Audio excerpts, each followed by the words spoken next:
Assalamualaikum warahmatullahi wabarakatuh. Selamat pagi adik-adikku. Sebelum Bapak memberikan materi wawasan kebangsaan, alangkah baiknya mungkin Bapak memperkenalkan diri.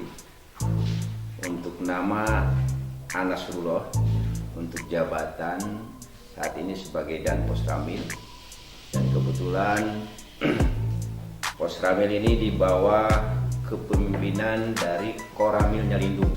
Untuk tempat tinggal saya di Sukabumi, kalau kelahiran dari Jawa Tengah, tepatnya di Brebes. Ini sebagai perkenalan singkat. Dan sebelumnya Bapak mengucapkan selamat datang kepada adik-adikku sebagai penerus bangsa, yang saat ini mungkin adik-adik siap memasuki sekolah SMK Negeri 1 Berbitung, yang pastinya yang kita banggakan, karena kebetulan SMK Negeri 1 Berbitung ini satu-satunya yang ada di wilayah Berbitung ini. Jadi adik-adik pertama harus bangga dulu. Di situ akan terwujud kalau kita bangga, saya yakin akan tertanam sayang dan semangat untuk belajar. Jadi Bapak ucapkan selamat datang di sekolah SMK Negeri 1 Berbitung. Mudah-mudahan adik-adik ini sekolah di sini bermanfaat. Saya yakin tujuan adik-adik sekolah di sini mencari ilmu, bukan untuk main-main, bukan hanya sekedar hiburan, yang pasti mencari ilmu. Nah, ini mudah-mudahan ada manfaatnya. Yang berikutnya mungkin adik-adik udah paham dan mungkin sudah tahu juga tentang keberadaan negara saat ini. Kita akan suka, kita akan bangga kepada negara, minimal kita harus tahu bagaimana sejarah berdirinya bangsa dan juga bagaimana sejarah berdirinya Pancasila. Mungkin saat ini kita masih di situasi menghadapi COVID-19, kita terima, memang ini adalah merupakan ujian dari Allah Subhanahu wa Ta'ala, tapi tidak mengurangi rasa semangat kita untuk belajar. Makanya dalam kesempatan ini yang seharusnya kita bertatap muka secara langsung, Bapak memberikan materi wawasan kebangsaan, tapi mohon maaf mungkin saat ini kita dengan media. Saya yakin pasti ada manfaatnya juga. Adik-adik yang Bapak banggakan, mungkin kita kenal dengan wawasan kebangsaan. Ini sebelum kita ke materi. Apa pengertian wawasan? Wawasan ini mempunyai arti, yaitu cara memandang tentang diri kita sendiri dan juga lingkungan yang ada di sekitar kita. Sedangkan bangsa, pengertian bangsa menurut Bung Karno, bangsa adalah himpunan masyarakat yang bersama-sama tinggal di dalam suatu wilayah tersebut, yang merupakan satu kesatuan berpolitik itu di negara. Ini pengertian bangsa.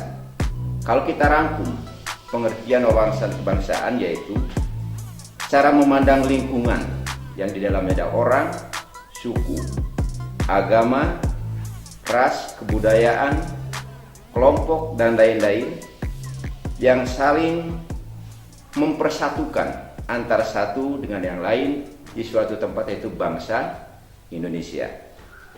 Ini yang harus kita mengerti, apa itu wawasan kebangsaan dan apa yang harus kita lakukan sebagai warga negara. Bapak sebagai TNI, apa tugas dan pokok kita sebagai TNI, dan apa juga adik sebagai siswa, harus bagaimana kita menghadapi negara saat ini dan kedepannya. Makanya mari kita sama-sama mempelajari tentang wawasan kebangsaan. Saat ini Bapak akan memberikan khususnya tentang ideologi bangsa kita, yaitu Pancasila. Adik-adik tahu Panca artinya berapa?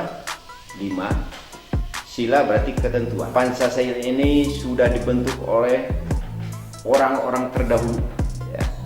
Bukan sembarangan orang yang membuat rumusan Pancasila. Isi Pancasila sampai ke butir-butir Pancasila ini yang membuat bukan orang-orang sembarangan. Dari presiden sendiri, para tokohnya, belum alim ulamanya dan semuanya. Mereka ini bersikeras. Bahkan sampai ke gambar pun dimusyawarahkan secara betul. Tidak hanya membuat kata-kata yang tidak mengandung makna. Jadi isi Pancasila yang 5 isinya itu semua mengandung makna dan arti.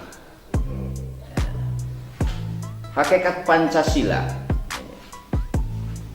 yang pertama yaitu merupakan jiwa dan kepribadian bangsa. Ini yang pertama. Yang kedua, pemersatu bangsa. Yang ketiga, perjanjian luhur. Perjanjian luhur bangsa kita. Kita upas satu-satu. Pertama, hakikat Pancasila yang pertama itu merupakan jiwa dan kepribadian bangsa. Kita contohkan sila pertama, ketuhanan yang Maha Esa. Ini bunyinya sangat hebat sekali. Kita harus percaya dengan adanya Tuhan, ya. Contoh, ya. Mungkin ada beberapa orang yang tidak percaya adanya Tuhan. Ini mungkin dikatakan dengan komunis, ya. Kita sebagai bangsa Indonesia yang beraneka ragam agama, suku, bangsa dan sebagainya, terutama dalam hal agama, semua agama percaya adanya Tuhan kecuali komunis. Ini dia tidak percaya adanya Tuhan. Pancasila hakikatnya yang pertama, jiwa dan kepribadian bangsa.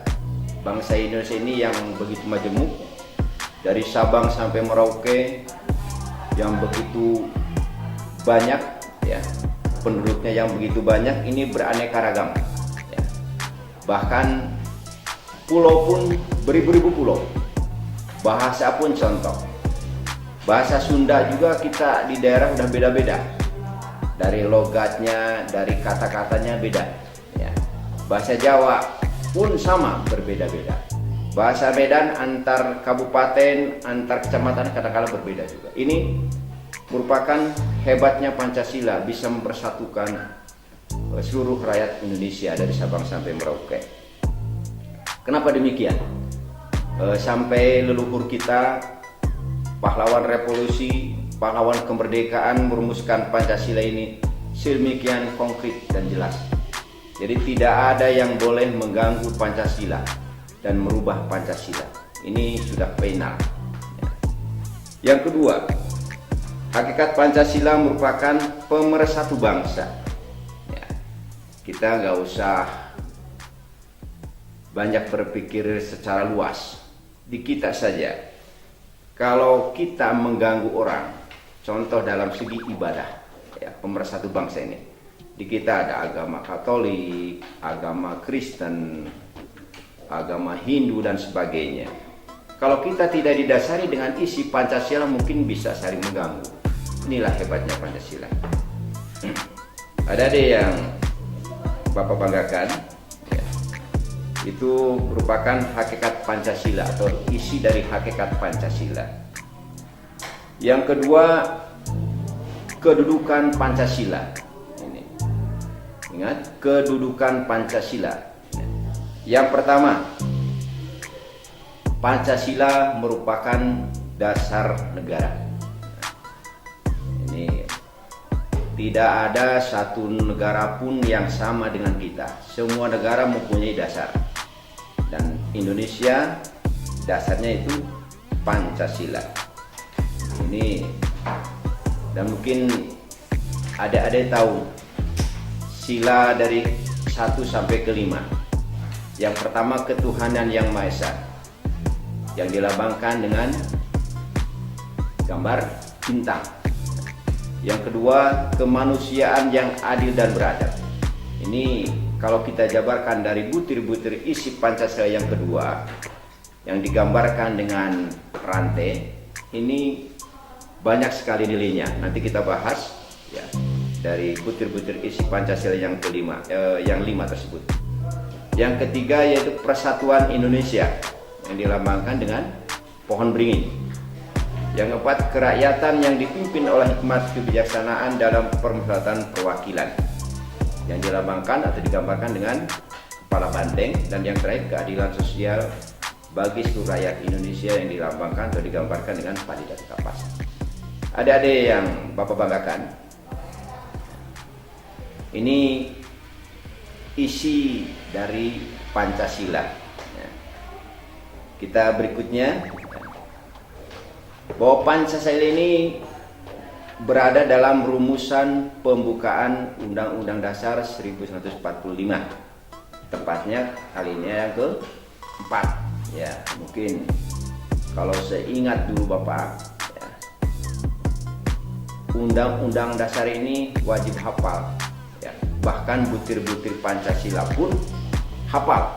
Ya, inilah adik-adik harus bangga dengan negara kita, harus cinta kepada negara kita. Siapa lagi yang akan mempertahankan bangsa kita kalau bukan kita sendiri? Ya. Ini pesan dari Bapak pada adik-adik sebagai penerus. Ya. Jangan sampai malah adik-adik yang merusak bangsa kita. Ya. Contohnya, mungkin adik-adik harusnya belajar di sekolah, ini malah main. Bahkan lari ke narkoba, mencari ilmu tidak mau, alasan ke sekolah malah main. Ini menggambarkan atau mencontohkan bahwa adik-adik ini tidak mau mempertahankan bangsa kita. Kalau kalian bodoh semua, tidak pintar, saya yakin kita akan dijajah. Bahwa bangsa Indonesia ini merupakan bangsa yang subur makmur, gemah ripah lojinawi. Dan kita tahu di Indonesia ini negara yang begitu makmur, ya. Makanya tidak heran dari semenjak kita dijajah dari zaman Belanda kurang lebih 350 tahun, oleh Jepang juga sekian lamanya, ya, sampai sekarang. Ini karena di bangsa kita ini banyak rempah-rempah, banyak sumber alam yang bisa dimanfaatkan. Dan mungkin kita tahu berapa banyak sumber emas yang ada di Indonesia. Dari daerah Irian Jaya, ya, bahkan di Sukabumi pun sumber emas banyak, ya. Di Bogor juga ada, ya. Di Sukabumi juga ada. Ini merupakan kekayaan bangsa Indonesia. Makanya mungkin negara-negara lain silau melihat bangsa kita. Makanya adik-adik, yuk kita belajar, ya, dengan serius. Nah, manfaatkan waktu, tidak boleh banyak main, ya. Karena kalau adik-adik tidak mencari ilmu dengan baik, saya yakin adik-adik akan dibohongi orang dan juga akan ditipu orang. Nah, ini himbauan Bapak kepada adik-adik sebagai penerus. Mungkin nanti adik-adik bisa jadi anggota TNI, itu juga jadi anggota kepolisian. Ini mari kita isi kemerdekaan ini dengan semangat nasionalisme, ya. Jangan sampai kita malah yang merubah ideologi kita, yaitu Pancasila. Adik-adik yang Bapak banggakan, yang berikutnya, Pancasila ini memiliki makna. Yang pertama yaitu kekuatan yang sah. Kalau dibilang sah berarti udah tidak ada yang diragukan lagi, ya. Yang kedua, alasan kuat, benar atau adil. Yang ketiga, dapat diterapkan pada tempatnya. Mungkin kita bisa merasakan dengan adanya Pancasila, Indonesia bisa bersatu, ya, dari zaman dulu, dari kemerdekaan sampai sekarang. Yang keempat, dapat mengerjakan atau menyelesaikan hal yang dirancang sebagai konsensus dasar perekat bangsa. Yang terakhir, mampu menghadapi masa depan. Ini makna dari isi Pancasila. Adik-adik yang Bapak banggakan, sebagaimana tadi Bapak sampaikan, yuk mari kita pelajari ya, tentang dari butir-butir Pancasila yang 5. Kenapa disampaikan? Biar paham ya, biar jelas saya harus bagaimana sebagai penerus bangsa. Butir-butir Pancasila dari sila pertama, ketuhanan yang Maha Esa. Yang pertama, manusia Indonesia percaya dan takwa terhadap Tuhan yang Maha Esa sesuai dengan agama dan kepercayaannya masing-masing menurut dasar kemanusiaan yang adil dan beradab. Yang kedua, mengembangkan sikap hormat dan menghormati dan bekerja sama antar pemeluk agama dengan penganut kepercayaan yang lain. Ini disinilah hebatnya rumusan Pancasila ya. Bapak nggak usah menjelaskan dari ke-6 butir sila pertama, yang pada intinya bahwa manusia Indonesia percaya dan takwa terhadap Tuhan yang Maha Esa. Ini kalau agama Islam dalam pengertian takwa.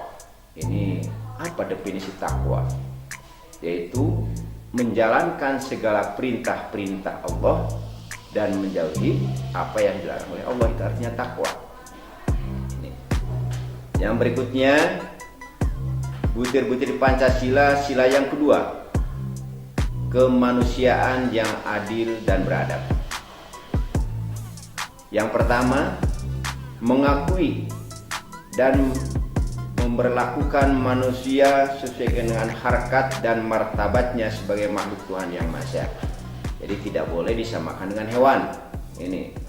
Yang kedua, dari butir sila kedua, mengakui persamaan derajat, persamaan hak dan kewajiban asasi setiap manusia tanpa membeda-bedakan suku ya, tanpa membedakan suku, keturunan, agama, kepercayaan, jenis kelamin dan sebagainya. Ini kita telaah ya. Ini bunyinya tanpa membeda-bedakan suku. Mungkin leluhur kita yang membuat butiran ini sudah tahu bahwa Indonesia ini banyak sekali suku ya. Di Irian ada berapa suku, di Sulawesi, di Kalimantan, semua banyak suku ya. Ini makanya butir-butir sila yang kedua ini sudah mengatur sedemikian rupa ya. Yang ketiga, mengembangkan sikap saling mencintai sesama manusia. Tidak boleh saling bermusuhan, tidak boleh saling dendam. Ini butir kemanusiaan yang adil dan beradab. Ini mungkin kalau Bapak jelaskan begitu banyak, ini yang pentingnya ya. Dari butir sila kedua, bangsa Indonesia merasa dirinya sebagai bagian dari seluruh umat manusia. Ini bahwa bangsa ini merasa kita, jadi Indonesia itu di dalamnya kita, rakyatnya ya, sebagai dari seluruh umat manusia, jadi sama dengan yang lain. Yang berikutnya dari butir Pancasila dari sila persatuan Indonesia, mampu menempatkan persatuan dan kesatuan serta kepentingan dan keselamatan bangsa dan negara sebagai kepentingan bersama di atas kepentingan pribadi dan golongan. Ini kalau mungkin kita tahu sekarang udah banyak yang tidak menerapkan dari butir sila ketiga ini, terutama poin pertama. Biasanya sekarang mementingkan pribadi dulu ya, kegolongan biasanya diabaikan. Istilahnya memperkaya diri sendiri. Yang kedua, sanggup dan rela berkorban untuk kepentingan negara dan bangsa apabila diperlukan. Mungkin saat ini adik-adik enggak begitu diperlukan, namun harus disiapkan. Apa dan bagaimana kita mempersiapkan? Pertama, belajar. Nanti mungkin ada materi ataupun pelajaran bagaimana kita menerapkan di setiap sekolah, mencontohkan cinta kebangsaan.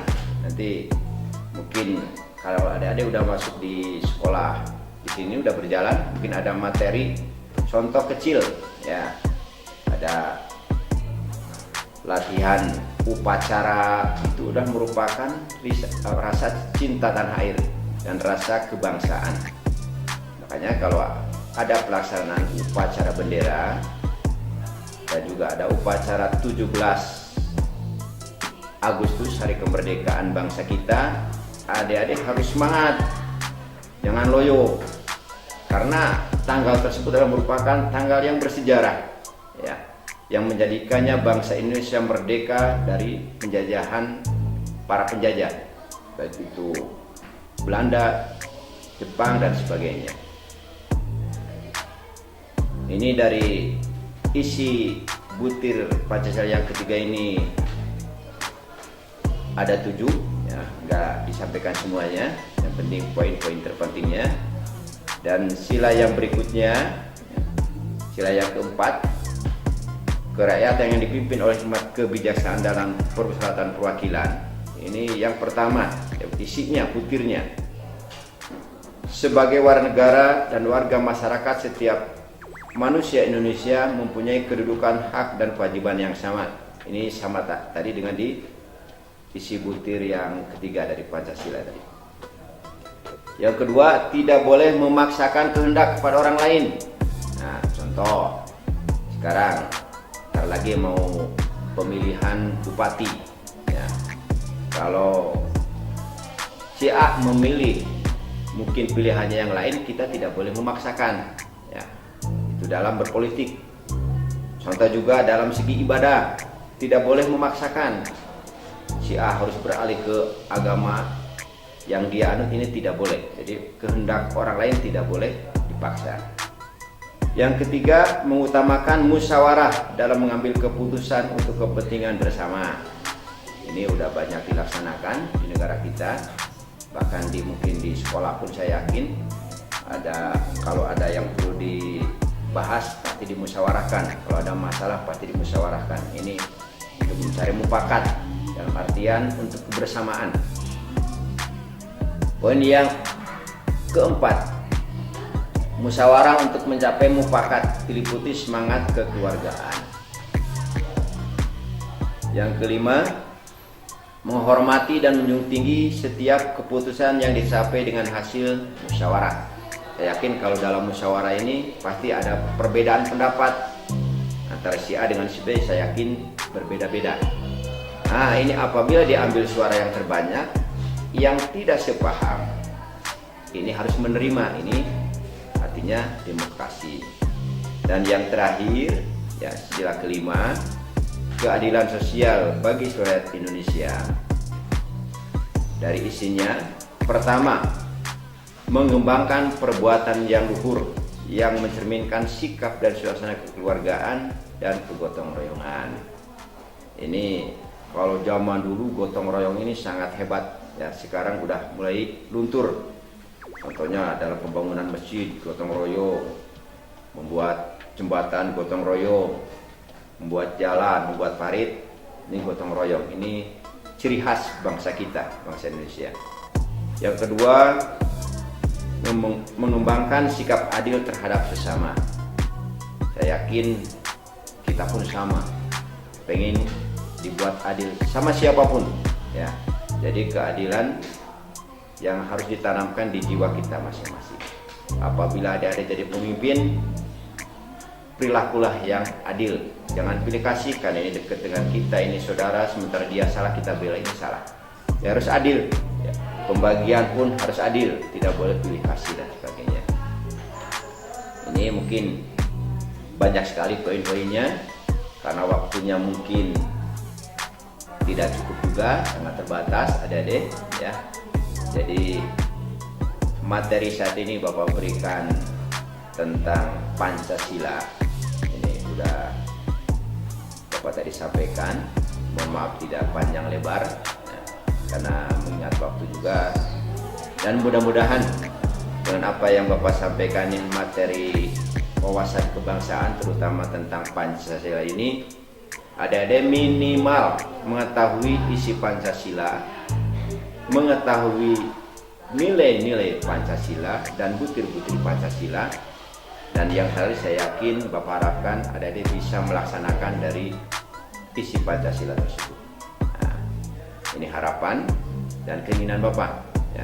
Saya yakin adik-adik bisa, nah, apalagi sekarang masih di usia masih sangat muda, ada yang cita-cita pengen mungkin jadi presiden juga, jadi menteri dan sebagainya, jadi guru dan sebagainya. Ini harus direncanakan dari sekarang, harus semangat ya.